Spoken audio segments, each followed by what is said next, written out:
Yo, you hate Fiora? I got the perfect video for you. So, for now, we're gonna just leash our jungler a little bit, just because in case Fiora could level 1 invade the Rengar, because she does have PT and Ignite now.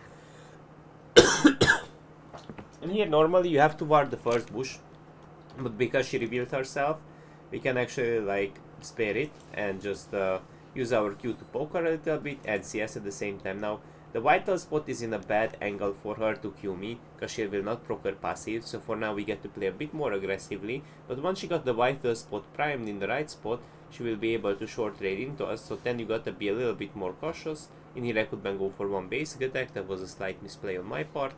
But so far so good, we are still poking her HP pretty hard, and normally when you use your E, when you root her, she could parry that, but she could also parry the pool.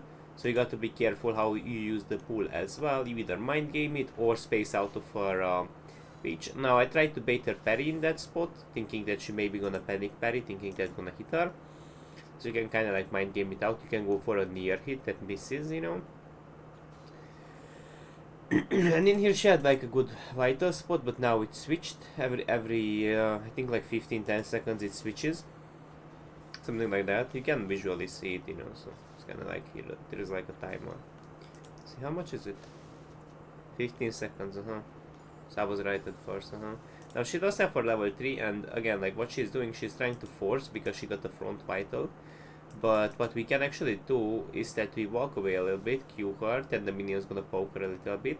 So she can't even like brute force the trade into us, because yes, if she connects that Q into us, she may proc her PT and then it can get awkward if she parries correctly. So keep that in mind.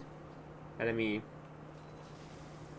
And in here she brute forces an all in. Now you can play this out more safely, if it makes sense, by just poking her HP slowly down and basically 10 all in her, or you can all in like this as well because we got a minion wave. So up to your choice. She does have still parry up, and we're gonna flash her parry, because we flashed her parry, you get to Q her, and she's dead. She even flashed, but that flash wasn't really safe her, even though she does basic attack the vital off. So I would say if you can flash her W, you can very easily kill her.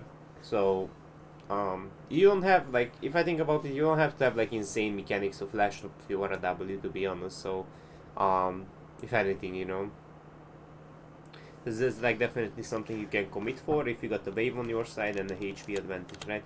Now in here we go Fated Ashes. She has boots, so she does have still like some mobility advantage, but we have a lot of damage. I really love Fated Ashes when people don't go Doran's shield, because if people go Doran's shield, the tick damage somewhat gets diminished by the shield, but here, when someone doesn't have it, it's so good actually. Like pokes like an animal. It's really good around like grabs as well. Now for now we're just gonna let her push. There's like a bad vital spot and we got to like space her Q for most, so now we can trade a bit more actively because the vital spot is in a bad area. Because what happens when she procs the vital spot is that she does like some HP based damage, gains mobility and healing, but the key emphasis is that she gets to have more chasing power, and once she's on top of you, it's harder to get rid of her, because it's really difficult to E her, if it makes sense, just because of her parry. That could mean that could backfire basically, right?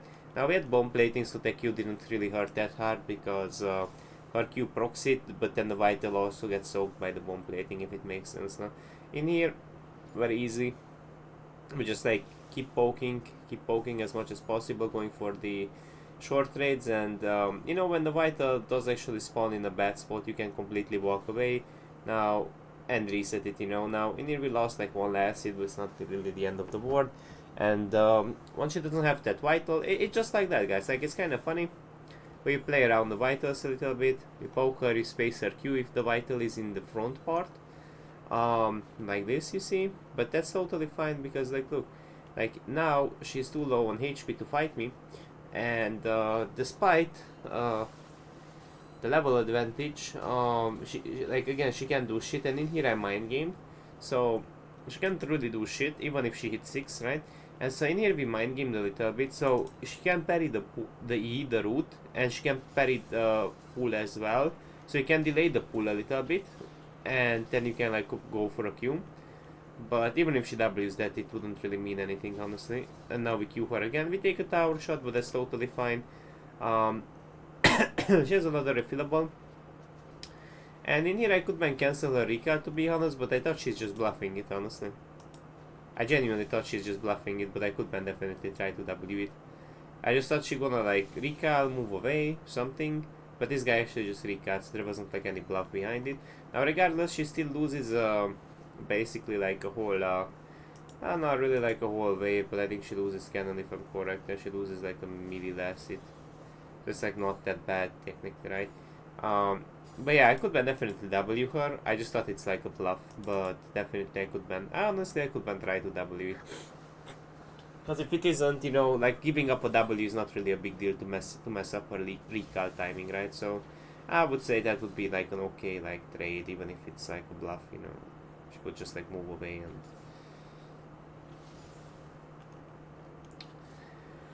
Now in hindsight, right now, our Q still like 200 damage at this point, holy fuck. This Q does so much damage actually, it's crazy. Now, she does have 6 though, and she's still somewhat scary. Because, like, it's kind of funny, but she has kind of like a cheat setup, so she has like long swords and D-blade and all that. And she has like an elixir of force that gives her 18 damage, so. Like if you calculate it, she still technically can 1v1 you if you misplay due to her ignite as well. So you do have an advantage, but it's not as significant as you might think, because now she's about to also hit level 7 as I am. So all in, she could still technically win. So I do have an advantage, but it's not really that big to the point where I can say I can just like all into her and like, you know, like basically just like kill her with my ult. That's not gonna happen, guys. Especially because like, and I'm just trying to tank her Q. Now in here she will go for a cannon acid, but we're gonna punish her. And we keep punishing, and we keep punishing. And look, the good thing is, guys, for now, I missed my Q there, that's on me. But the good thing, guys, that for now we also get to get her plate, we pull her, and wait until the tick expires from the orb, I mean Fated Ashes, almost said Orb of Destruction. It's called Fated Ashes. She's trying to force, but again, she is just like forced away. She's forced to flash, and her parry is out. I even told Rengar she parried, but he kinda didn't like move at all for anything, which is kinda weird in my opinion, because you can't just like walk up and art and go back to grabs. Like, this champion really needs like passives. I think that was a bit weird from my jungler's part, but okay. Like, I even pinged the flash and said no W, so I. And she was very low HP, even if she W, she dies after, no? Whatever. Whatever.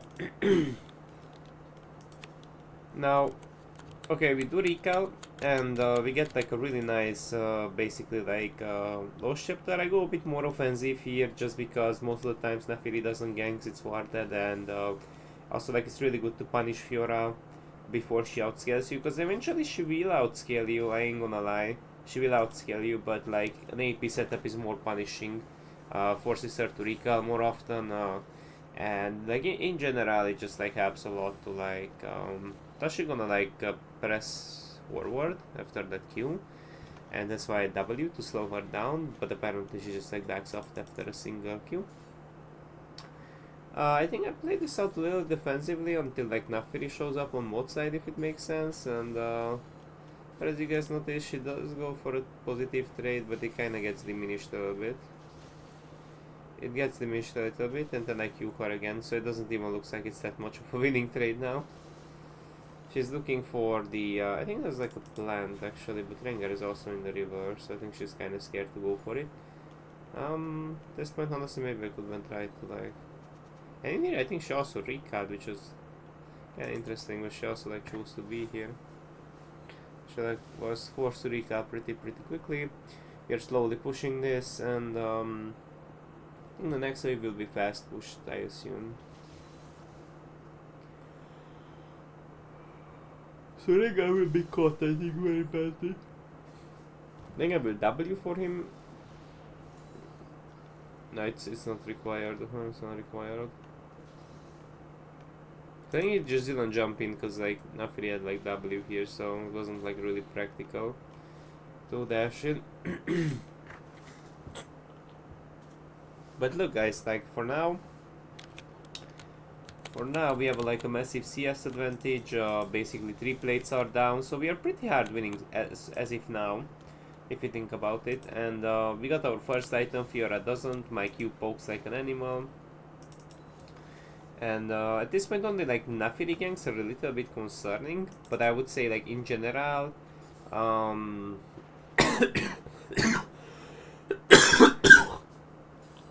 yeah, like in general it doesn't really like concerns you too much, this matchup. It's pretty easy. And as far as you guys can see, I can free trade into her with Q. And I mean, she's just like cooked at this point, because now I can go for plates as well. I can slowly chip down the tower. We have 3 grubs, so it's very easy to like play for pokes. And just play for the tower, right? So, tower power. She does parry that. And again, I think she did recall here. That's on me for not cancelling it. But I thought she's bluffing again. No, actually in here I did W. In here I did W.